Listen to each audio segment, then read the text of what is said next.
Welcome in, latest episode of that SEC podcast. I'm your host, Michael Breton. Go by SEC Mike on the Twitters. And there he is, everybody's favorite cousin Shane. How's it going, brother?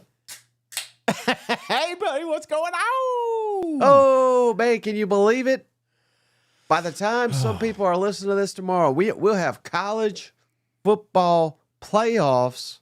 Yes. It's like flew past to this time. You know what, Mike, it feels like it's been a while. It feels like it's been a while since we've seen some football, but it ain't going to take long for us to get fired back up, brother. It ain't, man. I'm looking forward to it.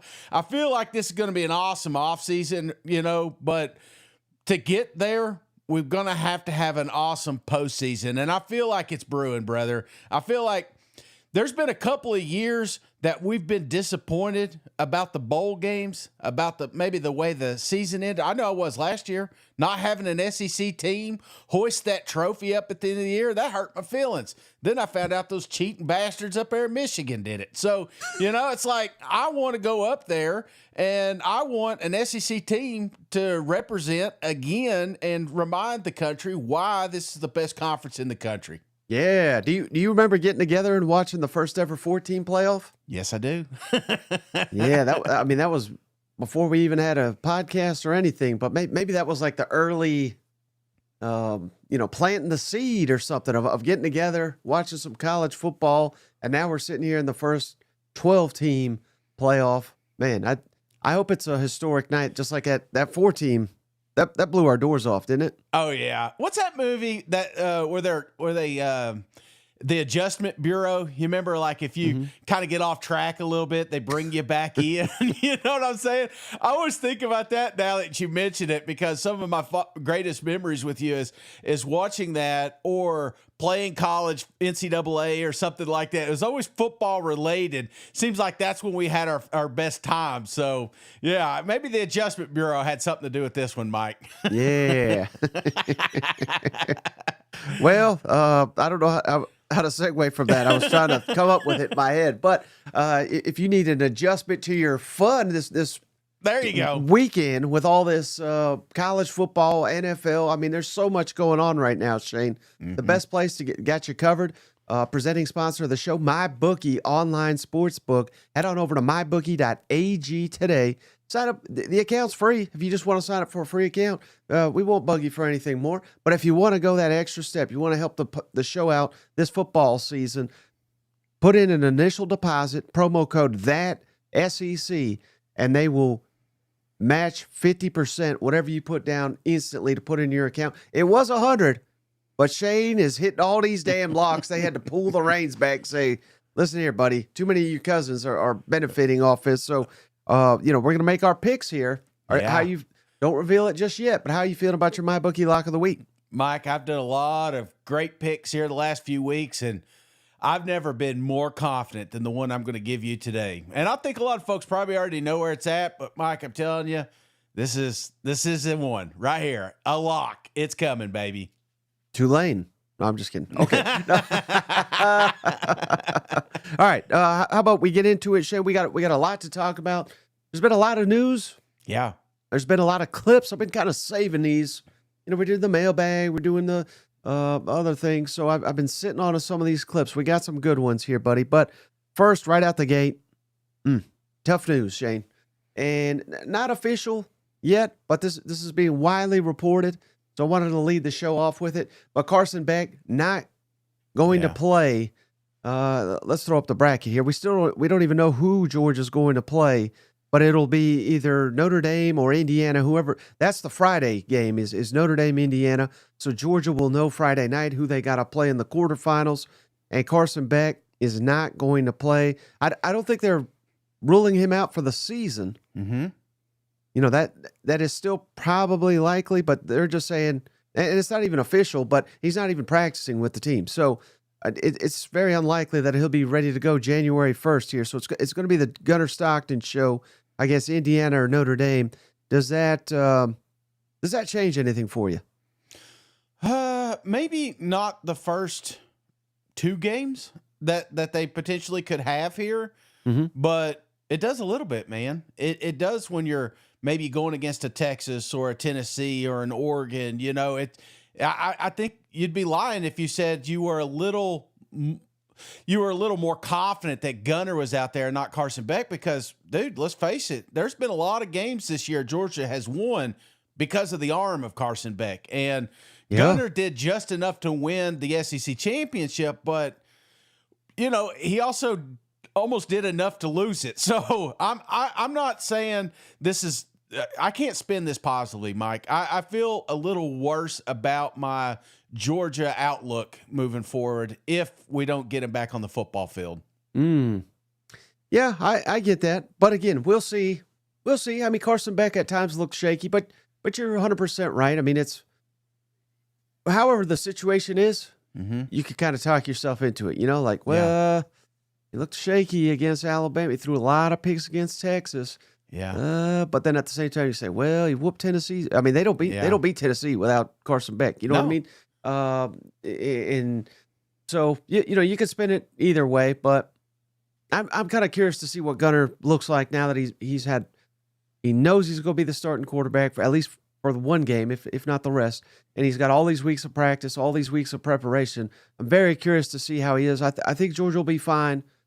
But again, if it comes down to a shootout with somebody, then we're gonna find out for real. You know what? Well, Mike, it always felt like with Georgia was okay. Let's say this happened in past teams, we'd be like, well, they still got that defense. They still got an offensive line, a killer offensive line. They still got a great running game, and that's. You know, that's not. We don't have a typical Georgia team now. I think maybe ETN getting the rest. Maybe you lean a little bit more on him. You know, I'd love to see him to be a little bit more part of that offense, especially the passing attack. But I feel like still they're getting rest. They're getting healthy, and I think at the very end of the day, you got to remember kind of what got you here, and that was that defense. You know, they kept them in enough games. So, I'm not losing confidence. I'm not saying Georgia can't win this thing, and I'm not saying Gunner can't do it. It's just I'm a little less confident knowing that Beck's not going to be out there. All right. No, I hear you. That's the rational take, Shane. Yeah. I'm more of the hot taker saying they're even better with damn Gunner. Oh, jeez. All right, so, hey, we've been sitting on this clip for a couple days here. We're going to break down the game here, but I've been meaning to play this one just for you, buddy, because Josh Heupel has got his team, it seems like, in the perfect mindset here, and he's giving a shout-out to the fans as they head up to Neyland North this weekend. Josh, I know you're focused on things on the field, but Tennessee fans have been really enthusiastic to find tickets and to buy tickets to get to this game. Any part of that surprise you that they've managed to find their way into that stadium? Not with this fan base. It's a nice short drive up there, and Christmas is right around the corner. It's a great Christmas present. So, how about it, Shane? Anything surprise you with these Vols going up there to invade Columbus? No, I'm still waiting for my Christmas present. I'm like, you sure, honey? We don't want to open up anything right now.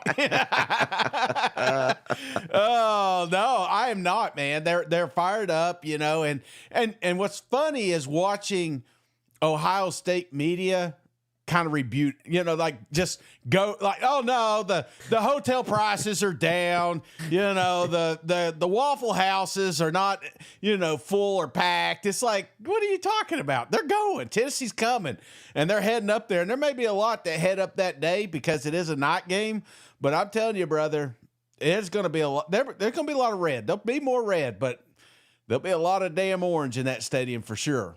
Right. And again, it'll still be a home field advantage for Ohio State. But, you know, have you seen, I don't know if this is like a big deal or not, because they'll have the bands and stuff like that. But apparently they're making it to where even these home stadiums, Shane, they got to play college football playoff music and the themes. And again, I don't know what exactly that means, but I think they're trying to make it less of a home field environment, as crazy as that sounds. So that's something to be on the lookout for on this weekend. When it was Notre Dame hosting Indiana, it's Ohio State hosting Tennessee, Penn State hosting SMU, and Texas hosting Clemson. it's going to be interesting to see what these home environments are because we're just not used to having them this late in December. Yeah, I didn't catch that. So are there going to be any bands in there? Or are they just limiting how much playing time they're going to have? Is that what you're talking about? Well, it is my understanding where maybe the music or the themes that Ohio State usually plays. Yeah. They're not allowed. It's like the college football playoff is in control of the stadium sounds and the effects and the music that's going to be played in the stadium. And I don't know why they're doing it that way, but apparently and it's not just Ohio State. It's all of them. Yeah, I don't like that. I don't like that at all, Mike. I feel like a home field advantage should be exactly that, an advantage. And let's don't take college out of the playoffs. You know what I'm saying? This is a tradition. This is, some of these, hell, Rocky Top, man. You know what I'm saying? It's like any of them. You think about all these games that play it's such a focal piece. So I hope that's not true, or at least I hope that's one of the many things that they fix here, maybe in the coming years. Wait, don't you like that though? Just for this game specifically? Well, this year I think it's a good rule, but next year. All right. So how about? And then here's another one. Said, "Oh, buddy.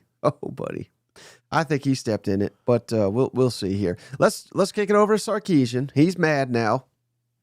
Mm-hmm. They got a $20-something million budget over there to buy players, which totally I'm totally for it. It's for the rules, but we can't have these damn junior college players sticking it out here. Here's old Sarkisian reacting to Diego Pavia. With Diego Pavia getting the extra year now after essentially having his JUCO years not count, I'm curious for your thoughts on that, not necessarily as a head coach having to manage a roster, but as a former junior college athlete yourself who, played 2 years there and then only got 2 years at the NCAA level at BYU. Yeah, I totally disagree with the NCAA's determination on this. We chose to go to junior college football, and that's where we wanted to start and play our career. So I don't understand it at all.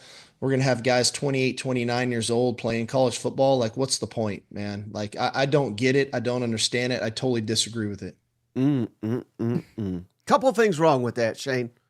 Pavia's 23. That would be one. Two would be, he said, we chose junior college over FBS. Who in the hell's choosing junior? You go to junior college because FBS doesn't want you. Or you don't have the grade, it's like you got to work your way up. That's one. He says, I totally disagree with the NCAA. This ain't NCAA. This is a judge that has ruled in Pavia's favor that he's going to be missing out potentially on $1 million of endorsements that he had no ability to get in junior college.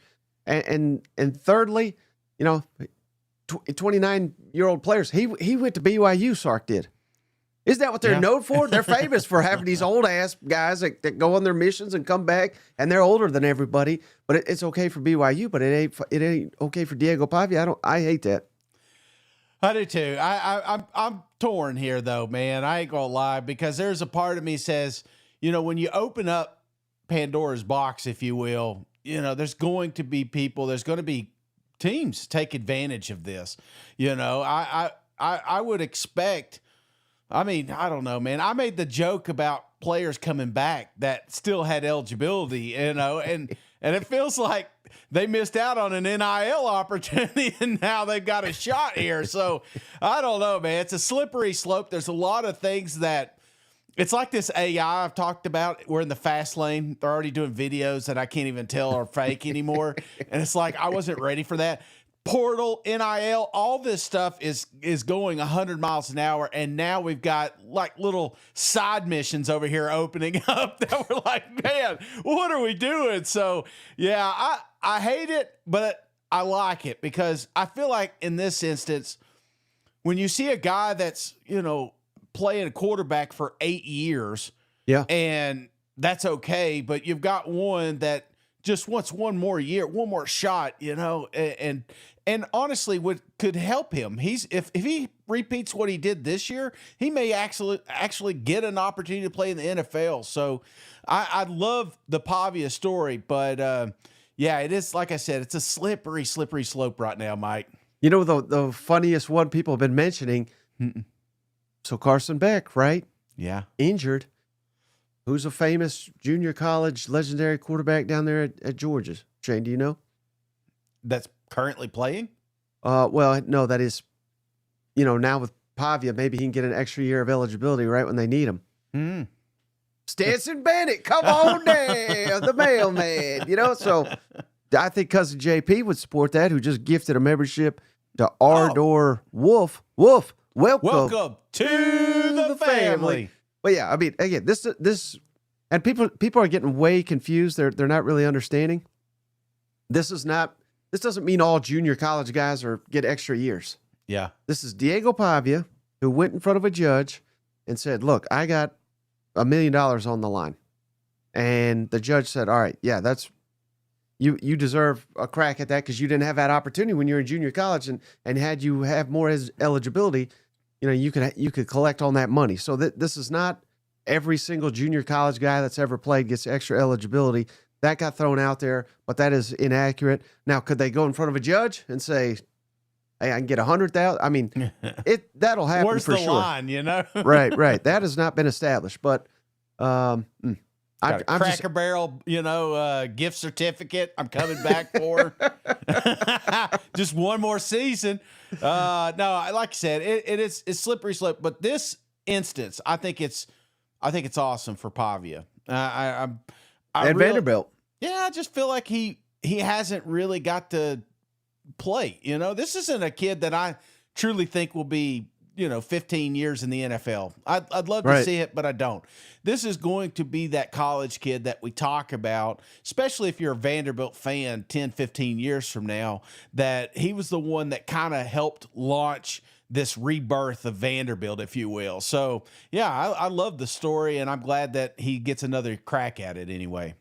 Yeah, Assorted Beverages once asked, they should ask Hugh Freeze how he felt about Pavia getting an extra year. And I don't know if you saw it, Shane, but Bo Wallace, so he had junior college. So he asked Hugh Freeze online, hey, would you have me back at Auburn? And this is after he said he wouldn't let his son play for Hugh Freeze as a quarterback. So yeah, hey, I wondered how that worked out. I was like, wait a minute, where's this one going? Where this was going, Shane. Cousin JR, what a man. Thank you, cuz. He just donated a membership to Denny. Denny, welcome to the family. But wild times. And speaking of old Diego, I found this one for you, Shane. You said you were looking for it. Diego Pavia. Yeah. Asked about Haynes King. Come on now. And Diego and Shane are the only ones that casually drop these curse words. I don't know if you know Haynes King, but I mean, it's going to be a pretty fun quarterback matchup. How excited are you for that? I fuck with Haynes King. He's got some swag to him. But I'm really excited to go out there and compete against him and his team versus me and mine. So it'd be a good game. Just casually dropping it, but and no one cares because it's old Diego's Pavia's world there in Nashville. You know what? I got that same band on. You can't see it with my neck roll. But that should be one of the best games we've talked about at Vanderbilt, Georgia Tech. That's going to be a lot of fun, and I couldn't imagine saying that a year ago. You know what? No, and it could be one of the most. It could be the best, like you said, the most electric game that's going to be played, and that's wild. But this, I don't know. It could be high scoring and back and forth. So I'm looking forward to that one for sure, man. All right, how about this one, Shane? I've been sitting on this one too. This was a couple days ago. So Brian Kelly, he's putting his money where his mouth is. Why is he giving all this money to NIL? Here, obviously, you have a press release about the $1 million match challenge. Can you just talk a little bit more about that, maybe where the idea came from and just obviously the overall goals of it? Well, I figured that after my last press conference where I pretty much challenged the entire LSU fan base that if they wanted to continue to have a championship program that they needed to understand that there's a financial responsibility as well, that I needed to put my money where my mouth was and be part of that as well. And so that's the genesis of that relative to the $1 million. So my wife and I are going to match up to $1 million. New monies that are donated through NIL that are earmarked for football, so we can be competitive in that space. And I thought that it should start with me and then continue to work through all the other, avenues that are available to us. Cousin Benny, Shane, he says, watch Pavia transfer to Bama. That'd be funny. But no, I mean, I do like this from old Brian Kelly. And they're kicking ass right now in the portal. They're spending a ton of money, as they should, to fix the issues with that roster. But not enough, apparently, for Shane's favorite quarterback, A.J. Swan, hitting the portal. We asked about it. I was wondering. I was like, I've not heard from AJ. He's still down there. Not so fast, my friend. Do you think he's out of the SEC? Think he gets on out, or he? I don't think he's coming back. Yeah, think he goes back to Vanderbilt.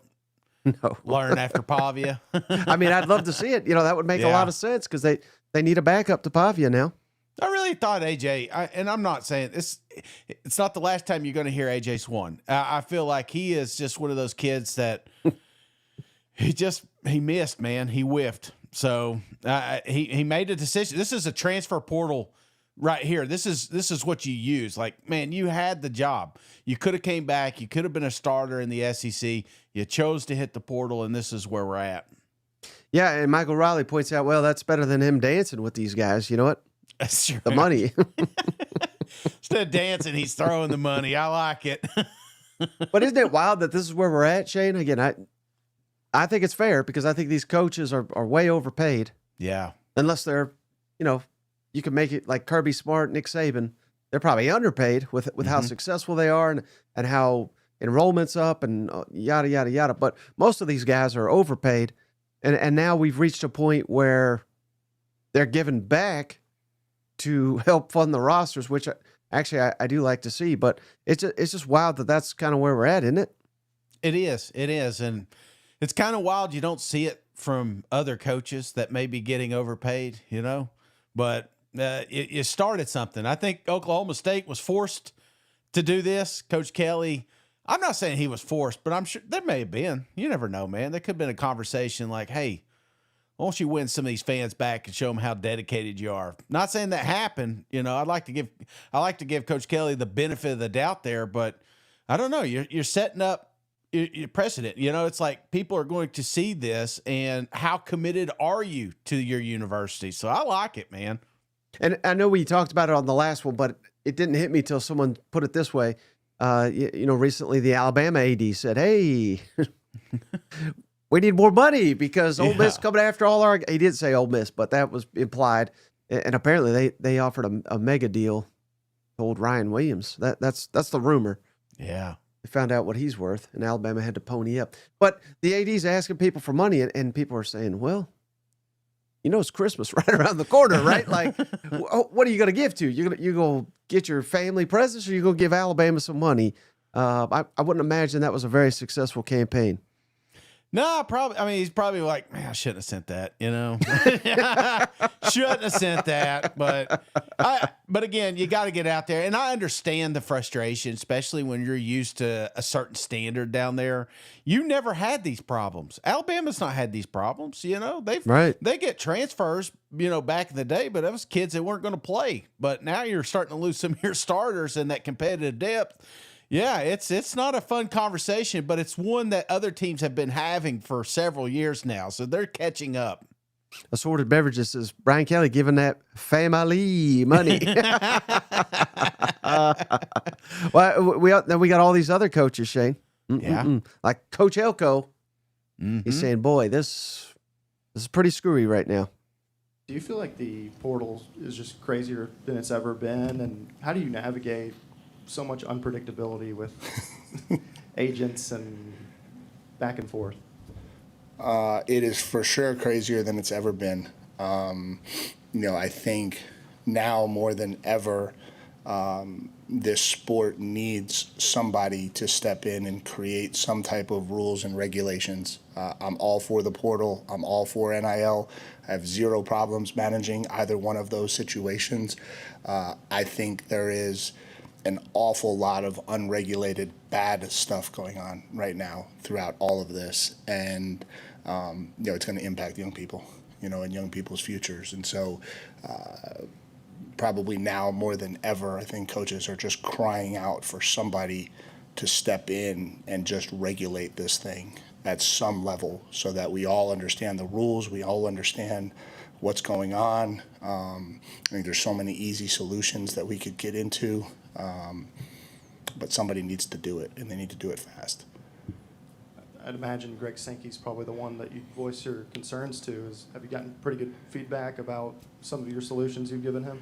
No, well, I think the challenge you have is like, I love Greg, and Greg's a tremendous leader for the SEC, but whatever regulations Greg puts in, if nobody can follow suit or you can't create uniform legislation throughout college football, then you're actually putting us at a you know what I mean? So it's not like you can't go to Greg and say, hey, we'd like to do this in the SEC only, and then all of a sudden it has to be across the board, right? It has to be national legislation, and just right now there's just none of it.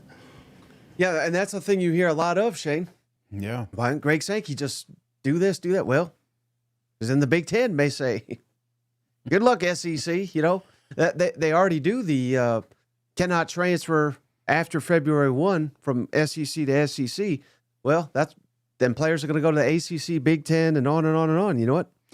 Well, it happened. It started, it was California. It started paying their kids in high school. Right. And all these other states are like, wait a minute, that's a disadvantage. We need to do that. So now that all the other states are doing it, it's a broader stroke now. People are saying, oh man, this is a serious problem. Well, it wasn't when it was one or two states. Now that it's 40 states or however many, it's a problem. But it also, I'm with him. You hear this from coach after coach. And you poll all the SEC coaches, you're going to hear the same deal. Even from the haves or the have-nots, you're going to hear the same thing, that it is the wild, wild west out there. And Mike, brother, I tell you what, there's going to be books written about behind the scenes of this college football recruiting process, transfer portal process. It's dirty, man. And I mean, this is a watered down version of the stories we're hearing. Right. And similar sentiments, Shane, here from old Drink. He says, yeah, there's no one to get mad at. There's no one in damn charge here. It's constantly evolving, so there's no perfect solution to all of it. And the one thing I would say about this whole situation is it's not our players. Don't be mad at the players. Do not be mad at the players one bit. It's not, this whole situation is not their fault at all. It's, don't hate the players, hate the game. That's, at the end of the day, it's the system that's, there is no system. And so when there's no system, and then people will do what they need to do. And so not mad at any of the players, totally understand it from their perspective, wish them well. Just know that we have a great system here. We have a great product here. We have a great opportunity here. And that's what you've seen with the 4 commitments that we've had so far. Really good 5 commitments that we've had so far. Really good players that fit our system, know exactly what they're getting. I mean, I guess it is. I'm to the point now where it is what it is. And until who's in charge of college football? So what good does it do me to complain? I mean, I don't know who's in charge. So coaches we can vent or say what we want to say, but there's nobody in charge. So until there's people that are in charge, we're wasting our breath, and you just got to adapt to it. I worry that the game that I love and have dedicated 30-something years of my life to is slowly getting taken away from us. Well, who's in charge, Shane? I'll tell you who's in charge. And they don't care about any of this. ESPN and Fox and ABC, those are the people that are in charge right now. Yeah. And how we ever let them have control of it, I'll never know. But just the almighty dollar, and they're the ones driving it. And they don't care as long as there's a good product on the field. And there will continue to be a good product, Mike. There obviously needs to be some countermeasures, but wasn't that long ago we had a little thing called the NCAA, and we were always pissed at what they were doing. It's like, what do you mean we're in trouble for having a barbecue? There's going to be rules, and then you're just going to bitch about the rules. So I don't know if there is a true happy medium here, but I don't know, man. I feel like there has to be some sort of guidelines or principles put in place. Not so much like just a little structure in the portal. And it doesn't take a rocket scientist to look. We should not be talking transfer portals right now. That blows my mind. Even when they implemented, said, hey, don't we have like playoffs? Don't we have bowl games going on? Yeah, let's just throw it right there in the middle of all that shit and let them just deal with it. That's not entertaining. That's stressful. Move that to the end. Clean this up a little bit. That's all we want. It's just a little bit of a guideline. Clean it up. It's always going to be dirty, man. College football is always going to be dirty, and it's not going anywhere, even though Drink talks about he sees the game going away. Man, I've never been more excited about the game in my life than I am right now, Mike. This is peak college football, in my opinion. Now, were there better days? Maybe if you were a Nebraska fan, or if you're Alabama. Alabama. Yeah. Right now you're not, but this is parity, man, and we're going to start seeing more and more of that year after year. Yeah, no, I think so. So I think it's all about who will adapt, and those that don't will die off. Yep. And that sadly, it may be some programs that do it too. But it's not going to be anybody in the SEC. I'll tell you that. No, I mean, look, we got damn SMU out here. You know what I'm saying? They've been waiting years to get back in this game, baby. Well, who also is back, Shane? Who's that? Manscaped. Come on, Manscaped.com. Don't forget that promo code, that SEC, THAT SEC, over at Manscaped.com for 20% off and free shipping this holiday season. We're running out of days, Shane. And sometimes, when you find out, this is where I'm at in my life. I find out people are like, hey, what do you want for Christmas? I'm like, I want nothing. Just don't buy me anything. They're like, well, we got you something. And now I'm panicked. I'm like, I got to go buy something. If you're in that situation, head on over to Manscaped, and you will not be disappointed with the Chairman Pro, Shane. Get that shave you deserve. I know you do, buddy. So, again, that promo code, that SEC, THAT SEC, over at Manscaped.com for 20% off, free shipping, even if the gift's late, which it's not Manscaped's fault. It's your fault for taking this long, Shane. But even if it's late, a late gift's better than no gift, I always say. That's right. Absolutely. Killer gift too, brother. I'm telling you.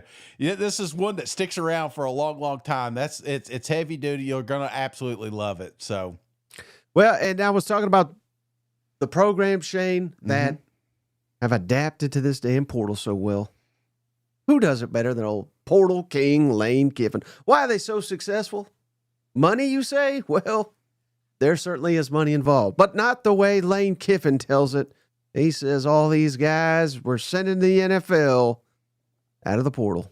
We're having success again in the portal. I know it's like a week and a half old, but I mean, what do you attribute that to? Y'all's game so later in the schedule, you're able to kind of put effort and time into it on the front end? No, I don't think it has anything to do with the game because everybody's doing. I mean, I talked to guys in the playoffs having to play this weekend. I mean, you got to do it. It's free agency is open. The window started. I think our success has to do with a number of things.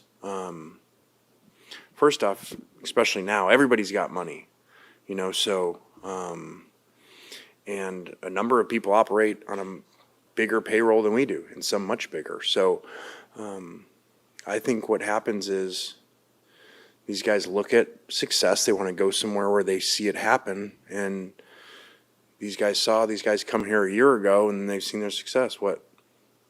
Three all SEC first team, I think, defensive players were portal players that came here. First team All-American in Walter. So these guys see it and they come and they visit and they talk to it, and it's like, okay, this is a good destination because we've just watched it work for a couple years with players. Even the Trey Harrises that came here a couple years all the way to Jackson. So when you have those success stories, kids want to come copy it. And, if you asked our starters from a year ago from the portal, or these current ones that just signed in the last week, they would all tell you that they had a bigger offer somewhere else financially. And they would tell you the reasons that they came here. They think they're going to get coached really well. They think they're going to improve for the draft. They have seen it work really well where without being here a long time, we're able to plug them into systems and they perform really well. Shane, you buying his bullshit? No. What were those Greek gods? The sirens? They just singing on the coast, and you just next thing you know, your ship is shipwrecked out there in a 9-3 season, and you're not going to the playoffs. So no. Is there? What is he saying? He has created a culture. So I mean, he can prove that what he's doing is helping these kids go on to the NFL, but. I mean, he's still recruiting, man. This is what happens when you have a recruiting season going on. He can't turn it off, man. He can't. Hell, even his ex-wife came back. It's like everything coming to the SIP right now. I wonder what her NIL package is. I don't know, man. I'm sure it's lucrative. But yeah, I mean, there's certainly some sprinkle of truth in there. Yeah. They're developing guys. They're making them all American. They're getting in the NFL. I get it, but. Yeah, let's not be gullible here. We've got one of the best NILs here. This is what Saban did for years down there, when you can go in that room and you could look at all the folks drafted. You could look at all the money that they're currently making in the NFL, all that stuff. Ole Miss has not really been able to do that as much, maybe on a smaller scale, but you keep stacking these top transfer portal classes over and over, you become that school. You become the IMG of college football, where you just go in for 1 year, get the job done, and find yourself playing it on Sunday. So it's a system that he's creating, and if they keep doing this, Mike, it will be true. It will be gospel. So Ole Miss is, they're looking at right now, but eventually you're going to have results on the football field or that money's going to stop. Yeah, and I would also say that I think it helps them that they're able to bring in guys that are successful in terms of the NFL, because everybody wants to be a first-round pick. You want to stay with your franchise for 8, 9, 10 years. That's fantastic. But realistically, even in the NFL, the majority of guys are bouncing around every year to 2 years. So having these athletes come in here 1 year, like a Trey Amos, he's probably going to be a high-round pick, can showcase that he's got the ability to come in year one, make a big impact. Yeah. And if he has to do that 5-6 times in the NFL, he's just shown in college he can do it. I think that does help him in the NFL. I really do. Yeah, absolutely. Do you think loyalty matters? I mean, when no. I'm not talking about the kid. I'm just talking about NFL. Maybe chasing that bag. You don't think that the fact that you never stay put and just buckled down with the current university. I always wonder what NFL executives think about that. I know they probably don't care as talent's talent, but there's got to be something said about somebody just, I'll just go somewhere else and play, or maybe they lose a starting job and move, or something along those lines. Well, I believe the number 1 overall pick the last 6 years in a row has been a transfer, so. Yeah, well, there goes that argument. Sorry, can't use that one. I'm just thinking, Joe Burrow, Caleb Williams, Jane Daniels wasn't one, was he? He's number 2. Yeah. I mean, he was. Oh no, he wasn't number but 1. He was definitely a transfer. You know what I mean? Yeah. No, I got you. They don't care. They don't care. But you know who does care, Shane? Who's that? I'm fired up for him to be. I love when we lose a guy. Yeah. And then we bring him back into because. I don't want to say players are dead to me when they leave the SEC, but I just, I don't follow them, right? Yeah. But I always liked Zach Calzada. Well, he's back, baby. He's back at Kentucky. Former Auburn quarterback, former A&M quarterback. He beat Nick Saban there with the Aggies. Now he's going to be in the running to be Kentucky's next quarterback. Thoughts on that? He's got a big-time arm. He's been unlucky with health. I don't think he even played a snap at Auburn. But, again, there's no guarantee. I really liked what I saw from Cutter Bullier, the true freshman from Kentucky against Texas. He looked pretty shaky against Louisville. Yeah. But this will be a nice 1-2 competition, I would think, all the way up to spring or fall football. Yeah, no, I think I don't think you can have too many of those coming into the season. I mean, Kentucky's a prime example. They had to rotate and couldn't find any type of consistency or just explosive plays. So maybe somebody that has done it, we've seen moments when he's looked really good. I just don't think it hurts to have a little more experience in that quarterback room. You know what I'm saying? May not be on-field experience, may not be, playoff runs or anything like that, but it's also a guy that has seen some great teams and some bad teams. So, yeah, I like the move.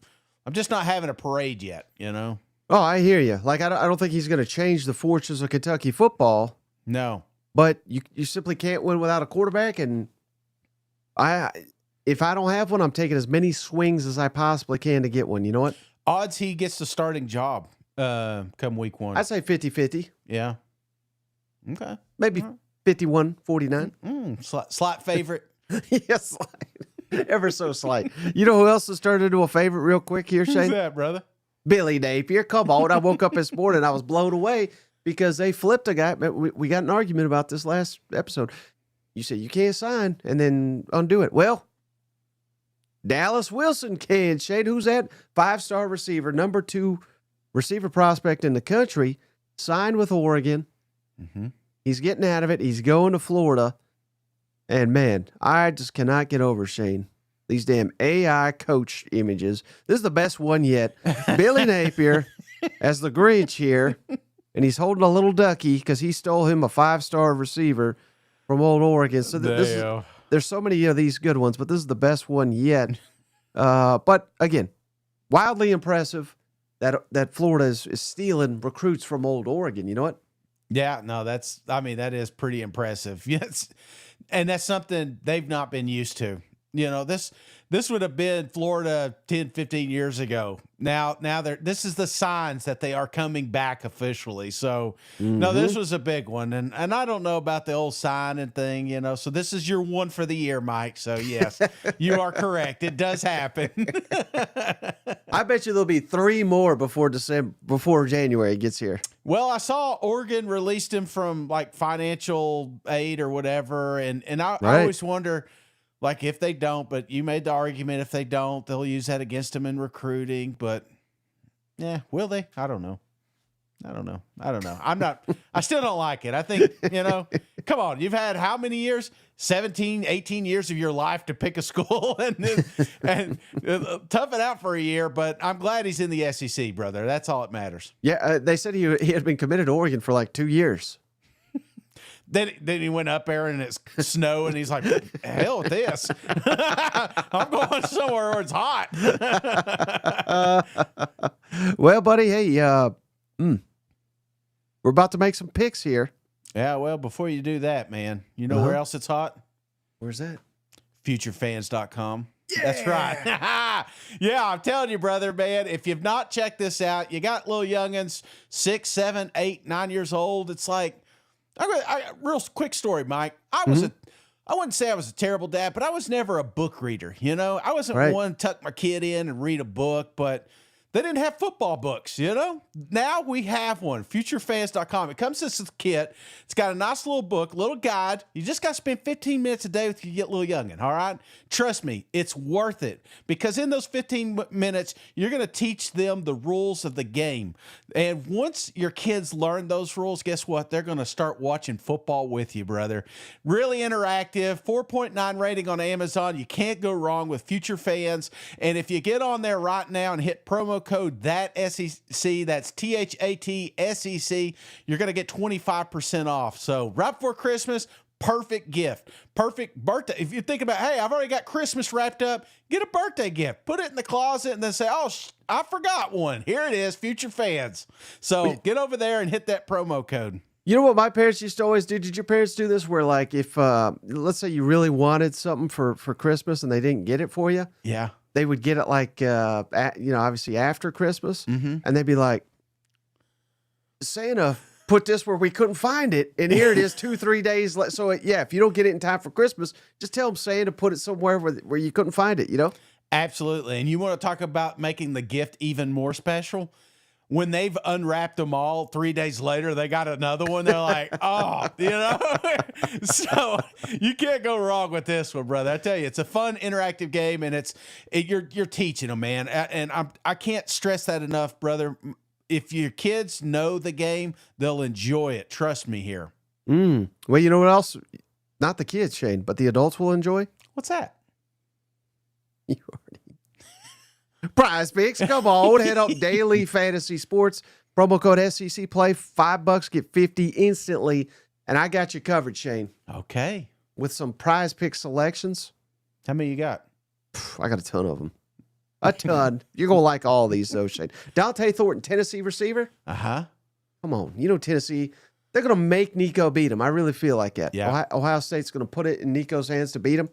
Give me Dante Thornton, 32.5 receiving yards. Give me the more than 32.5. Big time play. That's one catch, Mike, in the first quarter. I like it. I also like Chris Brazzell, 23.5 receiving yards. Yes. Give me the more. I think both these guys can go over. Yeah. Well, I feel like the chemistry kind of was picking up there with Brazzell. So, no, I like that one, man. How about this one? It's a less than, but I think you'll like it. Nico, pass attempts, 27.5. That seems really high. I mean, I think he could get into the 25 range, but any more than that, I think they're not playing the type of game they want to play against Ohio State. So give me less than for Nico, 27.5 passing attempts. I like that, man. Leaning on that rushing game in the fourth quarter. It's like free money, you know what? Yeah, get the backups in, so you can move on to the next. I like it, brother. How about this one? Quinn Ewers. Yeah. Is Clemson. Mm-hmm. 1.5 passing touchdowns. Give me the more than. Jeez, are we talking about the same Clemson? And no, that's not for the half. That's for the whole game, Shane. 1.5. Golly, if he gets to 2, he gets to 2 damn near every game. I also like DJ Lagway. Mm-hmm. I think they made a mistake with this one, Shane. 244.5, not passing yards, passing and rush. You can combine them. 244.5 total yards against Tulane. Come on. Get that out of here. That's a first half. This could be the best quarterback in the country next year. That's what they're thinking down there in Florida. So you can't be thinking that if you don't have a big game against Tulane. So I like that, brother.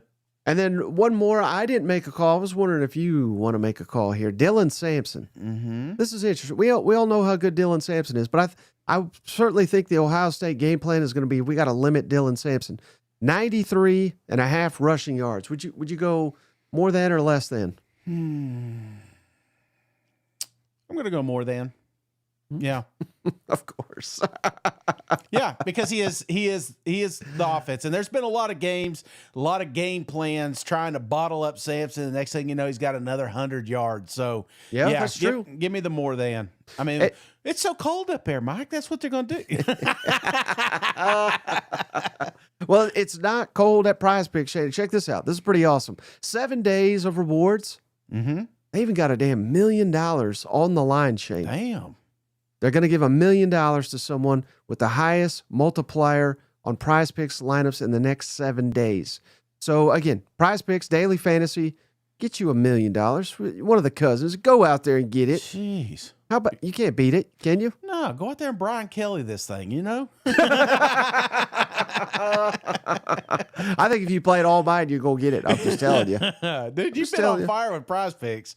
Mm-hmm. So that's what I like about it. You don't have to hit them all. You just have to hit some of them, and you're going to make money. That's the cool thing about PrizePicks, in my opinion.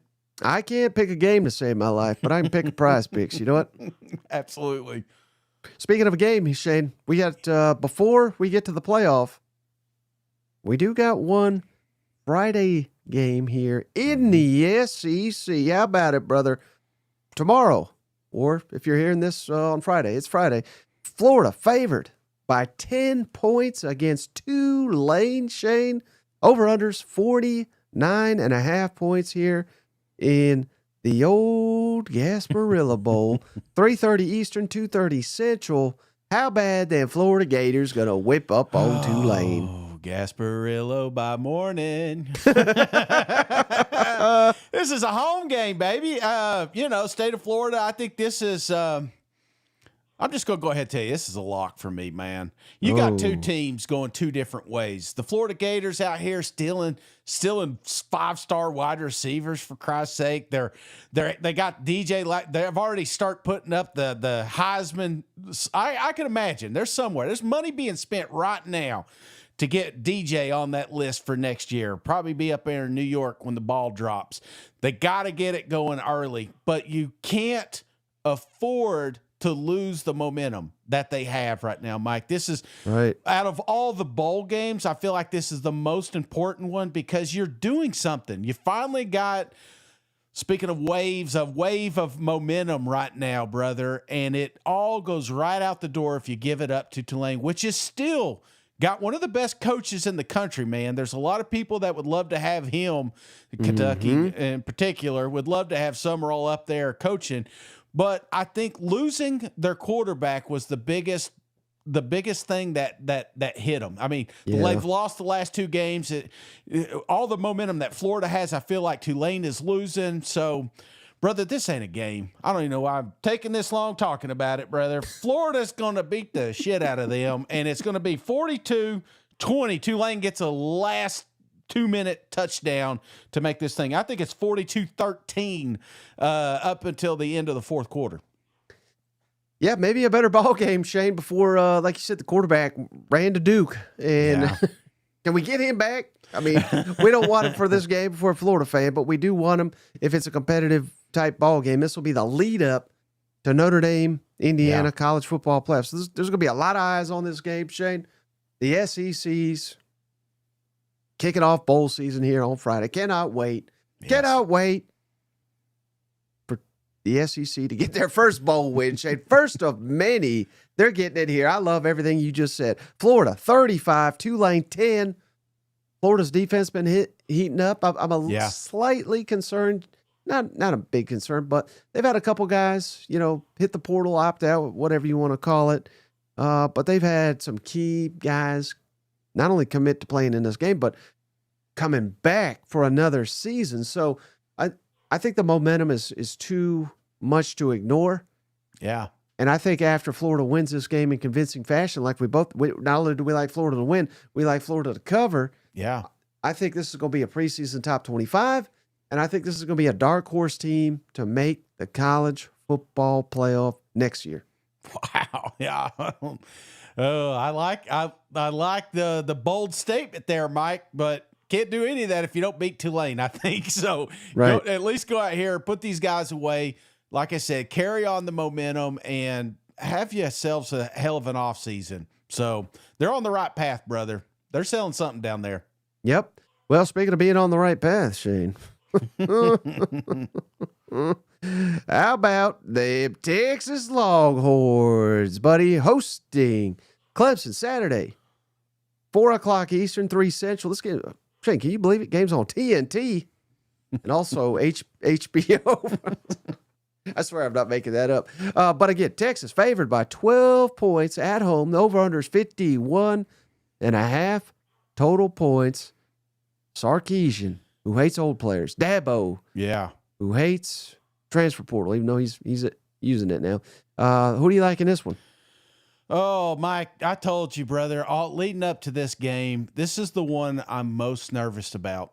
You would think Tennessee going to Ohio State would have me nervous. No, this one has me nervous because you got a Clemson team here that no one is expecting to win. Nobody. Right. I mean, you could poll everybody. This is going to be the one that 99% of the hats are going to be on the Texas Longhorns, and they should be because talent-wise, top to bottom, they are the better football team. They got the best defense. They got the best quarterback. They got arguably, I think, the best running game compared to these two teams. So, best coaching. I can't wait for Dabo to just get out of here. Do something, Go on a retreat. Do whatever you got to do. But just get out of college football together. But he's not. He's going to stick around. And this isn't his first time, Mike. And that's one thing you got to realize is that this isn't a big moment for Dabo. This isn't a big moment for Clemson. This is another championship run opportunity. Everybody counted them out. They got an opportunity to win the ACC, and that's exactly what they did. But at the end of the day, Mike, this is our first home SEC playoff game, and I think it's going to be a factor. I was a little bit worried because of the fans, the ticket prices, the hotel prices. We've been talking about that. It seems like it's been going around. But now, man, you're starting to get that buzz online. Kind of like the SEC championship, Mike. We were worried, like, is this game even going to be fun? And then next day, boy, it was fun. Both teams were ready to just beat the hell out of each other. So I say that to say this, Mike. Texas is going to come out here. They're going to win, but I am not super confident. I think this one's going to be close, Mike. I feel like Texas actually may be trailing by half, but find a way to win in the second. 27, Clemson, 24. Oh, baby, a 3-point game? Yeah, it's going to be close, man. With that Texas kicker? He was buddy all year to that SEC championship, Absolutely. We were walking out of there. They were dog cussing that poor kicker. Phew. I don't know if you hear mine going. I think somebody Dabo just broke into my house. Yeah, I think this game is going to come down to, a couple things. I always love talking about the red zone. Both of these teams have been struggling in the red zone. I think, I wonder, Shane, how much, we'll throw up Quinn's stats here. Again, we know he's been banged up, but I think, those counting him out or wanting to see Arch, I don't think it's fair because, again, remember, I almost forgot. I knew he was battling the ankle injury because his mobility is certainly limited, but I forgot about the oblique. That cost him a couple games. I mean, this is a damn warrior here. Yeah. And he came to Texas to lead him to glory. And he doesn't look near as good as he has in his career. I think of that back to that Alabama game, winning at Alabama. That was one of the best performances I've ever seen from a college quarterback. That was up there with he's not consistent, but it reminded me of Joe Burrow 2019. Yeah. Joe Burrow was that the whole year though. But point being, I mean, he has it in him to be great. He's had some time to rest and recover. And if we get that, Quinn Ewers, they're gonna beat the hell out of this team. Clemson, come on now. Clemson, not nearly as good as they have been on the defensive side of the football, allowing over 22 points per game. They are good on the road, but basically every marquee team they played 4 of them, if you count SMU. And I guess we have to because they're in the playoff. But of all the marquee teams they played, Shane, they're 1-3. Yeah. And it took a 56-yard field goal. If they didn't make that field goal, I think SMU would have beat them in overtime. So I don't have a ton of respect for this Clemson team. I do got a hell of a lot of respect for this Texas defense. Trey Wiser's been heating up. He didn't have a great SEC championship. I think this is more about Georgia's defense than it does Weiser there. So I think Texas may have the best damn defense in the country. I think they're going to showcase that here all Saturday. Give me Clemson to pull the upset their fans. Texas 33, Clemson 13. Come on, get the hell out of here. 20-point win for them Longhorns. Texas marching on to the second round. Come on. Oh, gosh. I hope you're right, man. I really do. The last thing I want to see is Dabo winning any more games postseason. But I'm telling you, there's just something about this one. I feel like there's a little look ahead. And I hope that's not the case. I hope we don't have to show Arch Manning. And not that we need Arch Manning to win, but I feel like it's a tool that they've been holding on to for later in these playoff runs. But I think it also could be the wake-up call they need to get dialed back in. This ain't a 14 playoff, man. This ain't a 2-team playoff anymore. This is a 12-team playoff, and we've got a lot of football that you've got to play. And the inconsistency that we've seen in the SEC, the most consistent team has been Texas until lately, man. So I just feel like get back to your roots. Like you said, lean on that defense. You could really suffocate Clemson. They are not good on offense, but you keep them around. I don't like that, man. You keep them around, Dabo can find ways to win. So I still think this is going to be a little bit of an ugly match, but I feel Texas does win. I forgot to say, this is my lock of the week too, buddy. Oh, so yeah, I felt it. Yeah. All right, how about this one? The night game, buddy. Vols invading old Columbus here. Tennessee on the road at Ohio State. Ohio State, though, favored by 7.5 points. Too much, Shay. Too much. Over under 45.5. This is 8 o'clock Eastern, 7 Central on ABC. Might as well be the national championship game for cousin Shane and his his season here. But man, do the Vols get it done up there in Neyland North? Well, Mike, I mean, the diehard Vol fan in me says absolutely nothing to worry about here, right? We're just going to march up there with all our fans, fill up half the stadium, and beat Ohio State Buckeyes. It's just what you want to say. You keep saying it's like we're just going to keep convincing ourselves that the Volunteers have a shot to pull off the upset against Ohio State. The thing about Ohio State, man, is sometimes you feel like you should. I remember that Georgia-Ohio State game. That should have been a blowout, right? Until it wasn't, until it came down to a missed field goal. And it's like, this is a team that finds ways to just win football games. But, man, Tennessee in the playoffs. What do you think?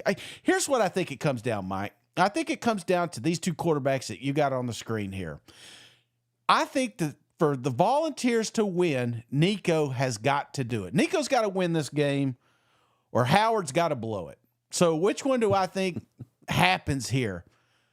I think Howard blows it. I think this Tennessee defense finds a way to create just enough havoc to maybe force some turnovers, give Tennessee that short field, and take this crowd noise out. Just completely stifle Ohio State's game plan. And I don't know if they're going to hate that. I mean, I think they'll hate it initially because they always want to win. But then, you know what? I think Ryan Day is see you later. I think there's that opportunity, too, after this football game, Mike. I have confidence that Nico has shown improvement. And they're not going to win this game with an average pass attempt of 5 yards. They're going to have to really stretch the field. We've got Thornton back. We got Brazel. I mean, everybody is healthy now. The little break, I feel like, has helped Tennessee tremendously. They stretch the field, which, again, opens up Sampson, and he's going to have 100 yards. I have no doubt in my mind. Tennessee ain't worried about these bastards. Give me Volunteers 28, Ohio State Buckeyes 16. Ooh, boy, Salt Miner. It's, great question here.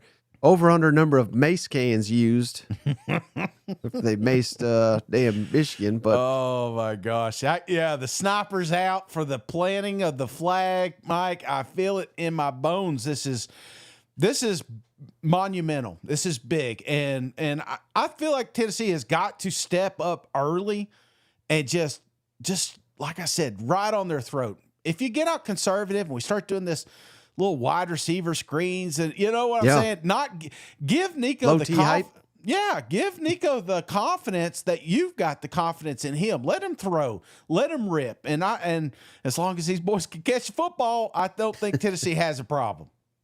Yeah, to me it feels like this has got to be a Brew McCoy type game. We need a big physical receiver to make plays because Ohio State's going to force you to. I mean, they're not going to give you anything. Everything's going to have to be earned. Every damn inch on this football field is going to be earned. I like what cousin Matt has to say. This is going to be one of the things I talked about. James Pierce, best game on the national stage. They have got to get to him. They have got to affect him. We saw against Georgia. Now, Georgia, I think, is a hell of a lot better than Ohio State, but comparable overall talent. But Tennessee couldn't get to Carson Beck. He had all damn day, just picked him apart. Yeah. If it's like that, I think Ohio State beats the hell out of Tennessee. I really do. If they can't get to him. Now, we don't root for injuries or anything like that, but fortunately for Tennessee, unfortunately for Ohio State, however you want to say it, their two best offensive linemen are out. They're out for the season, the left tackle and the center. So maybe you're hoping that your Tennessee defensive line can get to them. That'll be a critical point in the game. I liked what you said about Nico and Howard. Yeah. But how much confidence do you really have? Because I think that is going to be the game plan. Do not let Dylan Sampson beat you because he's so damn good. He'll beat you. Yeah. But if you stack the box and you make Nico, we have seen at times Nico looks like, oh buddy, He looks like the real deal at times. Yeah. Other times, he's just young, you know. Yeah. And it's on the road, first time. This is the biggest game of his damn life. What's your confidence level? That let's say they're, you know, like at Alabama, the Alabama game, there was 5 or 6 throws that he had to make, and he made 2 of them, and it was good enough. That was good enough for the win. You know, he's going to have to do something similar. If there's 5 or 6 plays that are there to be made, and he has to make 2 to 3 of them, what's your confidence that he can do that? He will do it. 98%, 98. Because if he does it, they'll win this damn game. Now, I get, but it's not so much. It's not just him. It's these guys. I just talked about the receiving corps. They have got to catch. If the opportunity's there, they got to come down with it. But I told you earlier this week, I think a lot of this comes down to legs too. You know, you've been kind of keeping him back, holding him back, and you can sense that in the running game. But this is a pretty aggressive front that they're going to face here with Ohio State. There's going to be some breakdown in that pocket, and I feel like Nico's legs is going to be more important sometimes than maybe that downfield threat. You know what I'm saying? No, I hear you. Yeah. The only problem with that, and again, you don't save anything. This is the playoff, right? Yeah. But when you say, you know, they've not done that, which is true, they haven't. You know, the concussion, I think, played a part in that. You certainly don't run a guy who's had those issues recently. You know what I mean? And that's been a while. So I'm not saying it has been recently, but in this game, I would run them 8 to 10 times. Oh yeah, minimum. You know? Yeah. The threat needs to be there. Right.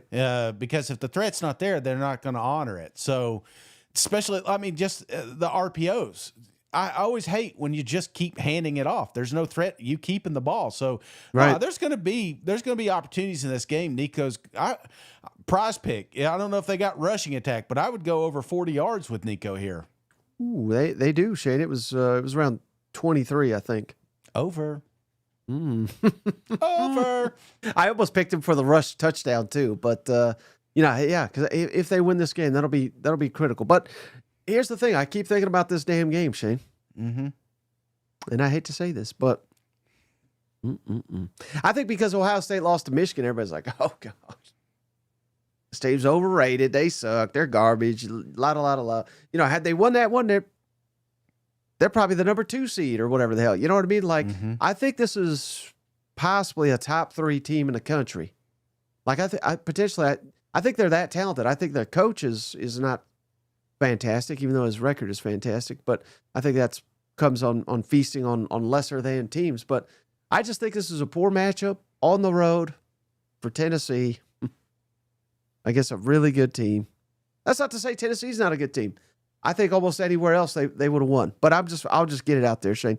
Give me Ohio State 21, Tennessee 17. I don't think the Vols do it. You son of a... You know what? I think if it was at Neyland, I think they'd win. Let me cancel your Christmas gift right now.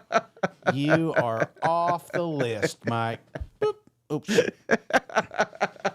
Done. You know, you need future fans and learn how to play this game, Mike. You know what I'm saying? Oh, you Buckeye lover. I think it'll be low scoring. I think it'll be a 1-score game. Yeah, you're just scared of the logo. That's it. Jim Tressel ain't up there. Urban Meyer ain't up there. Jim Tressel. No,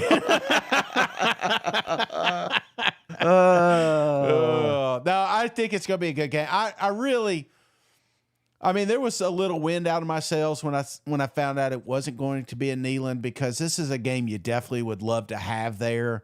But, you know, there's a lot of buzz, man. Maybe I just caught up in it. I got a lot of Vol Twitter going on, and maybe my algorithm's a little dialed in right now for them Tennessee Vols.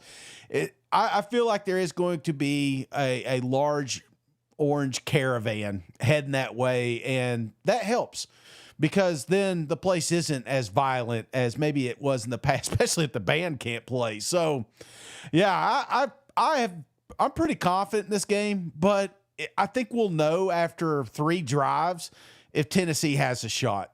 They're going to have to score, I believe, on at least one, maybe 10 points on the first 3 drives for me to be like, okay, we're okay here. But if they don't, and they try to keep playing, that's what you can't do. You can't afford to play close with Ohio State. You got to jump on them and then suffocate them with your defense. And that's when Dylan starts opening up. That's when he starts running. So, yeah, I feel like it's there, but, battered ball syndrome is also sitting over there on the shelf, and you're just like, you know how that works. A fragile team and a fragile coach. You get them nervous early, get them out of their comfort zone. That's the key to victory there. 7-Up's got me figured out, Shane. SEC Mike just avoiding the double cousin curse. Nice. Thank you, Mike. Thanks for following the grenade. I'm taking one for the team. Big Rouge. Christmas present is back on. Big Rouge says that Big Ten podcast. What is a Buckeye anyway? It's a candy, right? I don't think it's a candy. I think it falls out of a tree, but they have since turned it into a candy. Yes, it's a peanut butter candy. That's the only Buckeye I know. Joseph, appreciate you. Hey, thanks, Joe. Let me play a little thing for him here. Big fan of the show. Thanks, cuz. Went to USC, the real USC. Cockpick, thoughts on our squad this year? Could we have made it to the playoff if we had a brand name? What would your score be if South Carolina were up there in Ohio State right now? I'd probably pick them to win, Shane. I got South Carolina over Tennessee in the power rankings right now. Oh my gosh, they're red damn hot. I mean, I know. I'm feeling you. I would drop them in there at SMU, and love to see South Carolina and Georgia. That'd be a good one. I think the only team that would beat South Carolina in this first round, is Texas. I think they could beat all the rest of the teams. I'm saying first round. Yeah. No, I'm picking up, but I'm just seeing that big orange T logo. So I would say at least, we'll say 1, 2. I mean, maybe 3, Tennessee. 4, 5, yeah. 6, 7. Yeah, but maybe I'm 7 saying, of them. That's a coin toss. Where's the game played? Yeah. I would favor the home team. Yeah. Well, I mean, they got a shot, man, next year. And that's the beautiful thing about what's going on over there in Columbia. It's just, you can feel it. Similar to a Florida, you're gearing up. I know you're going to smoke Illinois. We'll talk about them probably next week. But, I feel like South Carolina is also using this bowl game as a launch pad to this right here. They don't want to be left out again. And so no mistakes on the football field, no games coming down to an official. So South Carolina is going to be on a tear this season. But yeah, I know it sucks, man. I know. 22. Thank you, South Carolina. I'm in the same boat. You remember Tennessee didn't get to go to a playoff because you beat us? So I really do understand what it feels like being on the outside looking in. Yeah, let me ask you this real quick, Shane. Last thing. Yeah. You got anything special planned for for the weekend, for the playoff? And when I say special, I mean like food, drink, anything lined up that you're excited about, or you'd be too nervous to fool with any of that? No. I'm too nervous to eat. Who are you talking to, man? I may go out and buy some Buckeyes now that we've been talking about it. But no, that morning, wife's side of the family, we got some early morning Christmas stuff. So we're going to have a whole bunch of leftovers for that. So, no, I'll be snacking all day, glued to the TV, watching college football because it is fleeting. You know what I'm saying? It is. How many damn Christmas celebrations they have over there? You told me all the way to the 30th. I'll tell you, I got the other one on Christmas Eve, and then ours Christmas, and then back up over there on the 30th, something like that. I don't know, one of those days. But yeah, a whole bunch of it. And then I'll start my diet on January 1st, Just getting it out of the way, Mike. Be a lean, mean fight machine. But yeah, that's what I've got. And it's kind of funny and it's sad and the same. lately, my family doesn't even watch the games with me. I think I get too into it. But to be fair, I watch multiple games at one time, so it's going to be different watching one game at a time. So I don't know. Yeah. Maybe some of the kids want to hang out. You know, if I got them future fans a little earlier, maybe they appreciate this game more than I do. But are you coming in? Are you coming into town? Not for the game. Well, we could have watched it together. See, you don't even love me. So that's it. 'Tis the season, you know. You got some family or friends that you haven't reached out to, or you haven't watched a football game with, reach out to them. You never know what it means. I'm telling you, it's an emotional season for some. And, you know, my family, I'm truly blessed. I'm grateful for everything that's provided to me. But there's some family and friends, maybe coworkers that don't have that. And a phone call could mean a lot during the Christmas season. So if you're feeling the urge to give them a buzz or watch a game with them, do it, because it could mean everything. So maybe, who knows? Now I put that out there, maybe somebody will show up and watch the game with me. Jet says he's going to reach out to his wife's boyfriend. We better end. We're getting off the rails now. All right, buddy. I appreciate you. I appreciate each and every one of you. Enjoy the football. I'm sure you'll be seeing us here on Saturdays at some point during the playoffs. Absolutely. See you guys. Go Falls. Neyland North. Here we come, baby. Hey, buddy. This beer's for you, Mike, and Cousin Shane. That SEC podcast loves the Pirate, and the Pirate loves that SEC podcast. Hail State.